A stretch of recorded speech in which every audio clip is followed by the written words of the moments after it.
નમસ્કાર મિત્રો, education with Jignesh ચેનલમાં તમારું સ્વાગત છે ને હું છું જિગ્નેશ. મિત્રો, નિપુણ ગુજરાત ટ્રેકર મૂલ્યાંકન બાબતમાં આ વિડીયો મેં પ્રસ્તુત કર્યો છે. તો ચેનલ ઉપર નવા હોય તો ચેનલને સબસ્ક્રાઈબ જરૂરથી કરી લેજો. તો આગામી સમયમાં પણ આવા એજ્યુકેશનને લગતા વિડીયો મૂકવાનું પ્રોત્સાહન મળી રહે.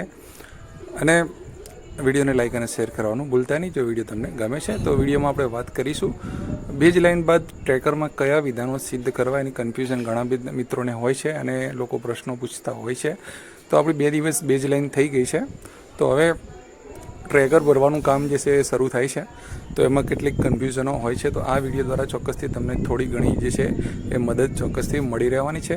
અહીં 5 ટોપિક છે. બાલવાટિકાથી ધોરણ 1માં, ધોરણ 3થી 5માં, પછી ટ્રેકરમાં ચેકમાર્કમાં શું ધ્યાનમાં રાખવું, અનૌપચારિક મૂલ્યાંકન ક્યારે કરવું અને વર્ષાંતે લક્ષ્યાંકો કયા કયા આપણે સિદ્ધ કરવાના છે એ બાબતની ચર્ચા આપણે વિડીયોમાં કરીએ છીએ. તો સૌ પહેલાં આપણે વાત કરીશું કે બાલવાટિકાથી ધોરણ 2માં કઈ રીતનું છે એના ટ્રેકરના નિયમો જોઈ લઈએ. હવે બાલવાટિકાથી ધોરણ 2 જે છે એની અંદર વાત કરવામાં આવે તો અહીંયા તમે જોઈ શકો કે બાલવાટિકામાં વિધાન 1 અને 3 સિદ્ધ કરવાનું છે. ધોરણ 1માં 1થી 5, 12 અને 13 આવી રીતે વિધાન કરવાના છે.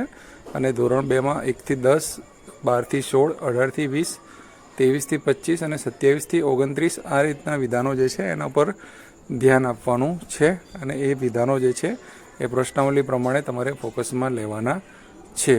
બરાબર છે. એટલે આ જે છે એ ખાસ તમે નોંધી લેજો કે આમાં તમારે કયા વિધાનો ઉપર ખાસ ધ્યાન આપવાનું છે.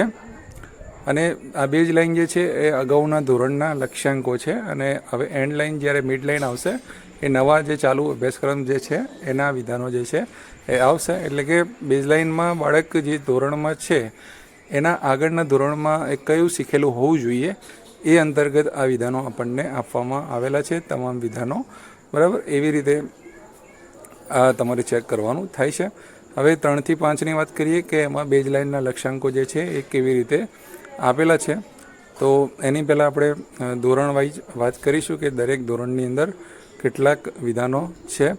તો તમે જુઓ કે ધોરણ 3માં અને ધોરણ 4માં અને ધોરણ 5માં અલગ અલગ વિધાનો છે. અને ધોરણ 5માં જુઓ તો 56 વિધાનો આપવામાં આવેલા છે. એવી જ રીતે ધોરણ 3માં 21 જેટલા વિધાનો છે.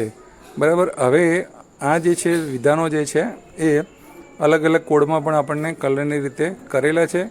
અને ધોરણ 3થી 5ના જે તમામ વિધાનો જે અગાઉના ધોરણ આધારિત હોવાથી એ સિદ્ધ થશે. બરાબર છે. એટલે કે વર્ષાંતે જે છે એ તમામ વિધાનો આપણે સિદ્ધ થવા જોઈએ. અત્યારે બાળકને જેટલું આવડે છે એટલા વિધાનો તમારે એમાં ટીક કરવાના છે. જેમ જેમ આગળ વધતું જશે એમ એમાં તમારે વિધાનો જે છે એ ટીક કરતું જવાનું છે. હવે ટ્રેકરમાં જે છે ચેકમાર્ક કરવામાં શું ધ્યાનમાં રાખવું એ બાબતની થોડી વાત કરી લઈએ. તો ટ્રેકરમાં જે ચેકમાર્ક જે છે એમાં મુખ્ય વિધાન, પેટા પ્રશ્નો અને ચેકમાર્ક કરો એ બાબતમાં જોઈએ તો તમે અમુક વસ્તુ જોયું હશે કે દાખલા તરીકે ગુજરાતીમાં શ્રુત લેખનમાં કે વાંચનમાં શબ્દો છે અને એનો એ જ વિધાન નંબર જે છે એ વાક્યોમાં પણ આપેલો છે. બરાબર. હવે જે શબ્દોમાં વિધાન નંબર છે એ વાક્યોમાં પણ છે અને બીજા પ્રશ્નોમાં પણ હોઈ શકે છે. તો તમારે શું કરવાનું છે, વિધાન ટીક કરવું કે કેમ, આ પણ પ્રશ્ન હોય છે.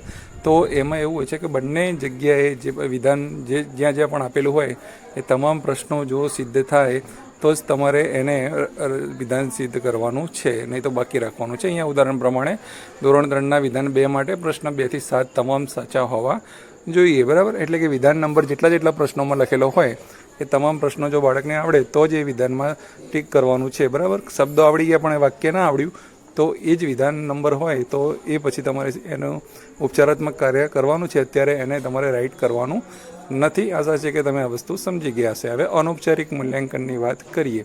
હવે ઘણીવાર આપણે એમાં આપેલું છે કે પ્રશ્નાવલી જે આપેલી છે આપણને એની અંદર જે વિધાનો આપ્યા છે એ સિવાયના વિધાનો પણ આપણને લેડરમાં ટ્રેકરમાં આપેલા છે.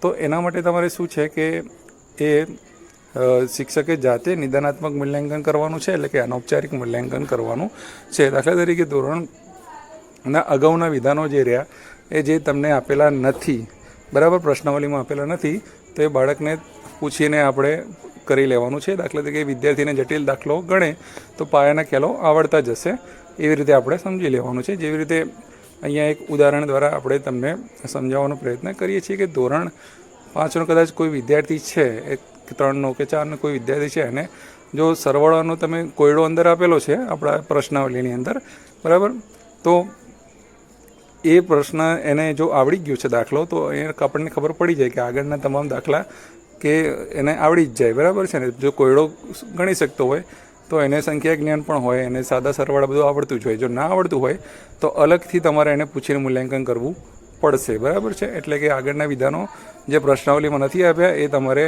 ચેક કરી લેવા પડશે, બરાબર છે. એવી રીતે અહીંયા કયા કયા ખ્યાલો માટે કે બાદબાકી, ગુણાકાર, ભાગાકાર, લંબાઈ, વજન, ગુંજાશ, સમય, નાણું, આ તમામની જે અંદર પ્રશ્નો આપેલા છે એ તમામમાં એક સરખું લાગુ પડશે કે અગાઉના ધોરણનું છે. જો વિધાન જે પણ નથી આપેલું એનું તમારે જાતે મૂલ્યાંકન કરવાનું રહેશે.